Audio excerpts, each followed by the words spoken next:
नमस्कार साथियों, हमारे YouTube चैनल में आपका स्वागत है। अपनी तैयारी को एक लेवल अप करने के लिए हमारे चैनल को सब्सक्राइब करें, बेल आइकन ज़रूर प्रेस करें। ल्यूसेंट सामान्य ज्ञान सीरीज में आज हम अध्ययन करेंगे फ्रांस और इटली की क्रांति का। फ्रांस की क्रांति की बात करेंगे तो ये 1789 ईस्वी में लुईस 16वें के शासनकाल में शुरू हुई थी। इस समय फ्रांस में सामंती व्यवस्था थी। 14 जुलाई 1789 को क्रांतिकारियों ने बास्तील के कारागार के फाटक को तोड़कर बंदियों को मुक्त कर दिया था और तब से 14 जुलाई को फ्रांस में राष्ट्रीय दिवस मनाया जाता है। समानता, स्वतंत्रता और बंधुत्व का नारा फ्रांस की राज्य क्रांति की ही देन है। ठीक है, और इसको राष्ट्रीय दिवस या ये कह सकते हैं कि ये बेस्टिल दिवस के रूप में मनाया जाता है, क्योंकि वो जो जगह थी उसका नाम था बेस्टिल। ठीक है, तो 14 जुलाई को आप या तो बेस्टिल दिवस समझ लें, राष्ट्रीय दिवस इनका स्वतंत्रता दिवस के रूप में मनाया जाता है। अब देखिए, लुईस 16वें के शासनकाल में ये शुरू हुई थी।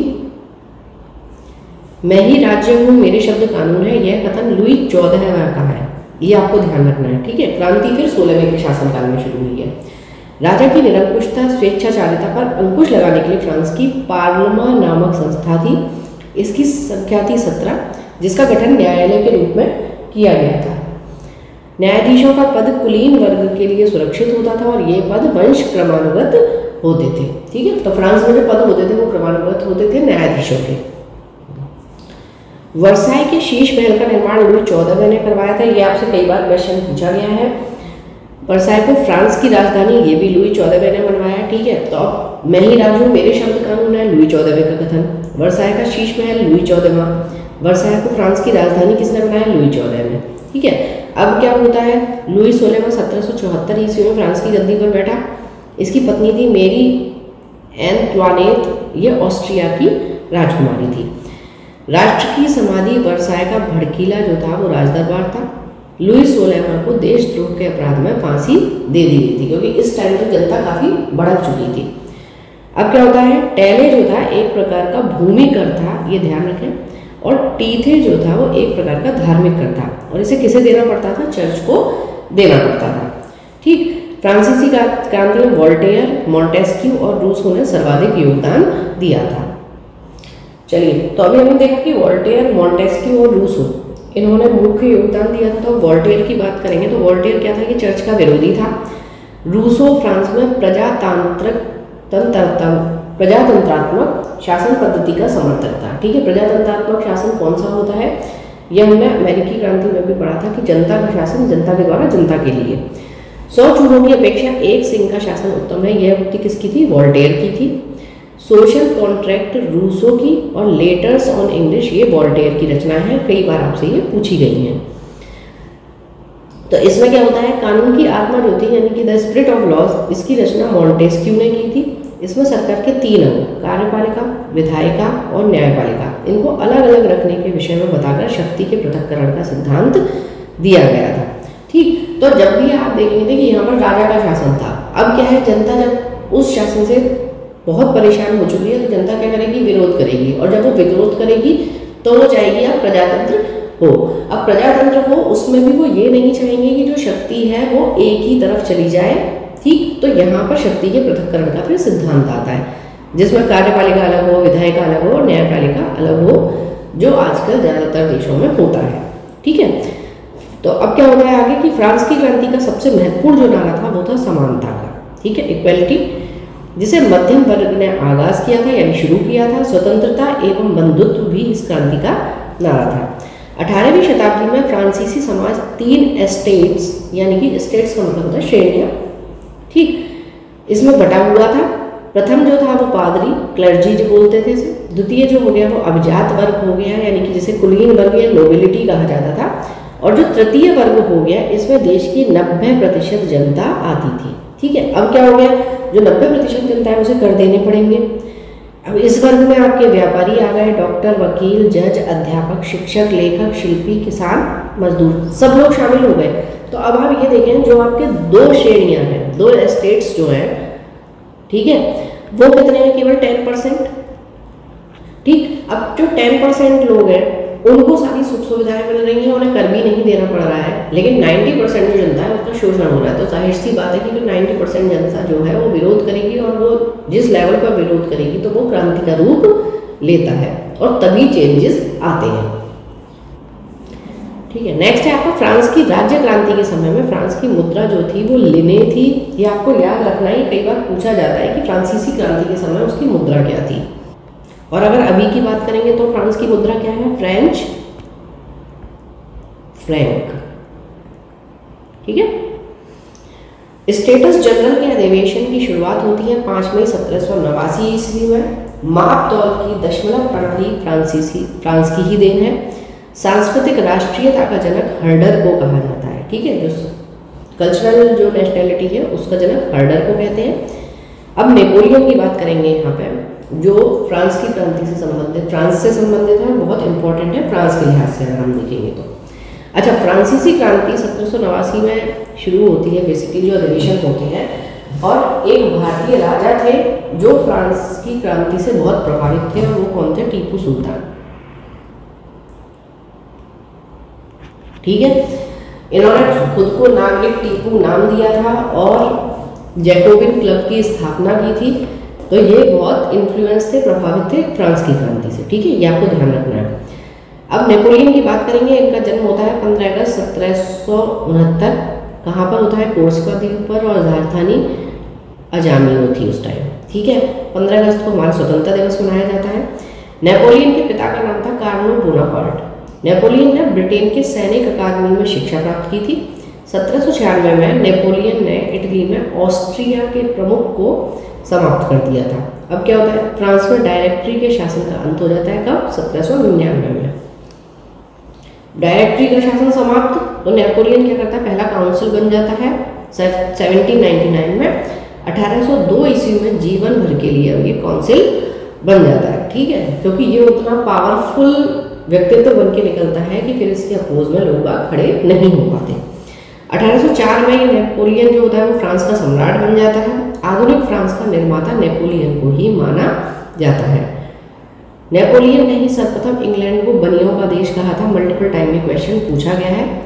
ठीक, नेपोलियन की पत्नी जो थी वो थी जोजेफाइन। ये क्या करता है? इसको तलाक दे देता है और फिर ऑस्ट्रिया की राजकुमारी मेरिया लुइसा से शादी कर लेता है। ट्राफल्गर का युद्ध होता है 21 अक्टूबर 1805 को इंग्लैंड और नेपोलियन के बीच। नेपोलियन बैंक ऑफ फ्रांस की स्थापना 1800 ईस्वी में करता है। नेपोलियन ने कानूनों का संग्रह तैयार करवाया। इसे नेपोलियन का कोड या नेपोलियन संहिता कहा जाता है। नील नदी के युद्ध में अंग्रेजी जहाजी बेड़े के नाराक नेल्सन के हाथों ये नेपोलियन बुरी तरह पराजित हो जाता है। यूरोप के राष्ट्रों ने मिलकर 1813 ईस्वी में नेपोलियन को लिपजिंग नामक स्थान पर हरा दिया था और उसे बंदी बनाकर एल्बा के टापू पर भेज दिया। ये क्या करता है? एल्बा से भाग जाता है और पुनः फ्रांस का सम्राट बन जाता है। अंततः क्या होता है? जो मित्र राष्ट्र होते हैं, ठीक है, कई राष्ट्र होते हैं ना एक साथ मिलकर जो काम करते हैं, ये क्या करते हैं? नेपोलियन की सेना को 18 जून 1815 को वाटरलू के युद्ध में पराजित करते थे और नेपोलियन को बंदी बना लेते हैं।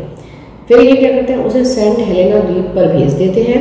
1821 ईस्वी में नेपोलियन की मृत्यु हो जाती है और Napoleon little corporal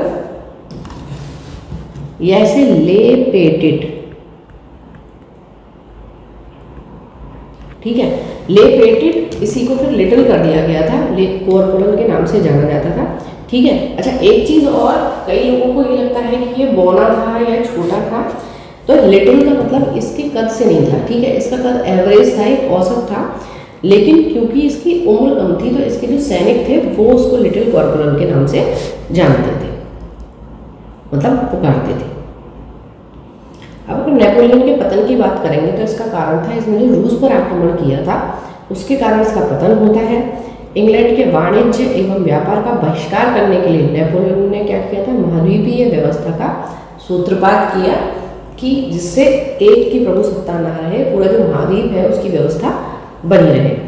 Vienna Congress समझौते के तहत यूरोप के राष्ट्रों ने 1815 ईस्वी में फ्रांस के प्रभुत्व को समाप्त कर दिया था। ठीक है। अच्छा, वियना किसकी राजधानी है, ये आप मुझे कमेंट बॉक्स में बताएंगे। तो फ्रांस की क्रांति के बाद बात करते हैं इटली के एकीकरण की, कैसे इटली को एकीकृत किया गया। 19वीं सदी के पूर्वार्ध की बात करेंगे, 19वीं सदी से पहले की, तो क्या होता था, इटली में 13 राज्य थे। इटली के एकीकरण का जनक जो माना जाता है वो जोसेफ मेज़नी को माना जाता है। मेज़नी का जन्म जेनेवा में हुआ था। इटली के एकीकरण में सबसे बड़ा जो बाधक था वो ऑस्ट्रिया था। अच्छा, अभी आप सारी जो क्रांतियाँ देख रहे हैं, आप देख रहे होंगे ऑस्ट्रिया उसमें मुख्य भूमिका निभा रहा है। कहीं किसी की शादी हो रही है, कहीं कुछ बात हो रही है, ठीक है। और जो सप्तवर्ष के युद्ध था, जो 1756 से लेकर 63 तक चला था, किस किस के बीच हुआ ये आप मुझे बताएंगे। उसमें भी जो मेन पॉइंट था या इम्पोर्टेंट था वो भी ऑस्ट्रिया का उत्तराधिकार ही था, ठीक है।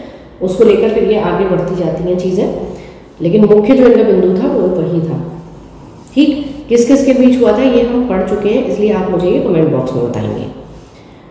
इटली के एकीकरण में सार्डिनिया पीडमोंट राज्य इसने अगुवाई की थी, यानी कि शुरुआत की, ये इसका मुख्य था। इटली की समस्या को काउंट कावूर ने अंतर्राष्ट्रीय समस्या बना दिया था, ठीक है। अब ये क्या करा, इसलिए इटली का जो भी प्रॉब्लम चल रही थी वहाँ पर, जो एकीकरण की समस्या हुई या जो भी क्रांतियाँ चल रही थी, उसको लेकर के इंटरनेशनल लेवल पर आ गया, ठीक। इसके एकीकरण की तलवार गैरीबोल्डी को कहा जाता है। इटली के एकीकरण का श्रेय 3 लोगों को देते हैं, मेजनी, काउंट काबूर और गैरीबोल्डी। यंग इटली की स्थापना अगर कहें 1831 में हुई। किसने की थी? जोसेफ मेज़नी ने। गैरीबोल्डी लाल कुर्ती नामक सेना का संगठन करता है, ठीक है। अब देखिए, लाल कुर्ती की बात चल रही है तो यहाँ पर खान अब्दुल गफ्फार खान, जिन्हें सीमांत गाली के नाम से जाना जाता है, ठीक है। तो 1929 में ये शामिल हुए, भारतीय राष्ट्रीय कांग्रेस की एक सभा में ये शामिल होते हैं और ये खुदाई खिदमतगार इसकी स्थापना करते हैं और लाल कुर्ती आंदोलन जो था उसका आह्वान करते हैं। तो लाल कुर्ती आंदोलन की अगर बात चलेगी तो आप ये भी ध्यान रखें कि खान अब्दुल गफ्फार खान लाल कुर्ती आंदोलन से संबंधित है, लेकिन वो भारत के परिप्रेक्ष्य में आएगा, ठीक है। कार्बोनरी सोसाइटी का संस्थापक गिबर्टी था। विक्टर एमेनुअल सार्डिनिया का शासक था, ठीक। सार्डिनिया, और यहीं से ये ध्यान रखना है कि सार्डिनिया से इस चीज़ की शुरुआत होगी, यही अगुवाई कर रहा था इसकी। इटली के एकीकरण की शुरुआत लोम्बार्डी और सार्डिनिया राज्यों के मेल से होती है, ठीक है। तो जब एकीकृत होगा कोई भी चीज़ तो यानी उसको मिलाया जाएगा उसको, तो सबसे पहले क्या मिलाया जाता है? लोम्बार्डिया और सार्डिनिया। इटली राष्ट्र का जन्म जो है वो 2 अप्रैल 1860 को माना जाता है। 1871 ईस्वी में रोम को संयुक्त इटली का राजधानी राज्य घोषित किया गया। यदि समाज में क्रांति लानी हो तो क्रांति का नेतृत्व नव युवकों के हाथ में दे दो, ये कथन किसका था? जोसेफ मेज़नी का, जो कि इटली के एकीकरण से संबंधित था और बहुत महत्वपूर्ण भूमिका इसने निभाई थी। इटली का एकीकरण 1871 ईस्वी में काउंट कावूर ने किया था। अगर देखिए भारत की बात करेंगे तो भारत में देशी रियासतों को मिलाकर एक सूत्र में बांधने वाली बात करेंगे तो भारत के एकीकरण की अगर हम बात करेंगे तो किसका नाम आता है? सरदार पटेल का, ठीक है। ये आपको याद रखना है। और अब आप ये देख रहे होंगे कि ये देखिए जो क्रांतियाँ हो रही हैं उसी समय में भारत में थी। 1700-1800 के आसपास आप देखते हैं कि सभी जगह उसी समय क्रांतियाँ हो रही हैं, ठीक है।